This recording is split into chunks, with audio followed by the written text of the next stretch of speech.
Masked മാൻ ഡബ്ല്യുഡബ്ല്യുഇയിലേക്ക് വീണ്ടും വന്നു. അത് ലോഗൻ പോളുമല്ല, ബ്രോൺസൺ റീഡുമല്ല, ഓസ്റ്റിൻ തിയറിയുമല്ല.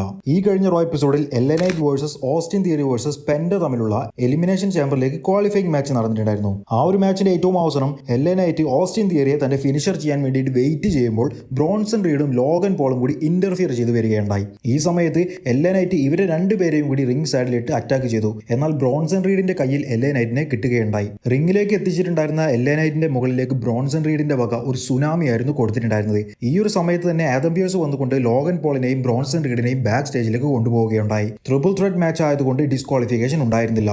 ആ ഒരു അവസരം മുതലെടുത്തുകൊണ്ട് ഓസ്റ്റിൻ തിയറി പിൻ ചെയ്തു നോക്കി. എന്നാൽ പെൻഡ ഇന്റർഫിയർ ചെയ്തുകൊണ്ട് ആ ഒരു പിൻ പൊട്ടിക്കുകയുണ്ടായി. പെൻഡയും ഓസ്റ്റിൻ തിയറിയും കൂടി റിംഗ് സൈഡിൽ വെച്ചുകൊണ്ട് അനൗൺസർ ടേബിളിന്റെ സൈഡിലെല്ലാം തന്നെ വെച്ചുകൊണ്ട് നന്നായിട്ട് ഫൈറ്റ് ചെയ്തു.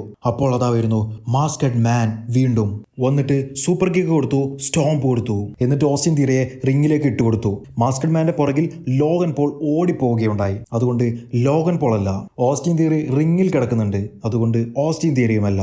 ആ മാച്ചിന്റെ അവസാനം LA Knight തന്റെ ഫിനിഷർ ചെയ്തുകൊണ്ട് വിജയിച്ച് എലിമിനേഷൻ ചാമ്പറിലേക്ക് ക്വാളിഫൈ ആയിരിക്കുന്നു. അപ്പോൾ ആരായിരിക്കും മാസ്കഡ് മാൻ? നമ്മൾ പറഞ്ഞതുപോലെ ഗ്രേസൺ വോളർ ആയിരിക്കുമോ?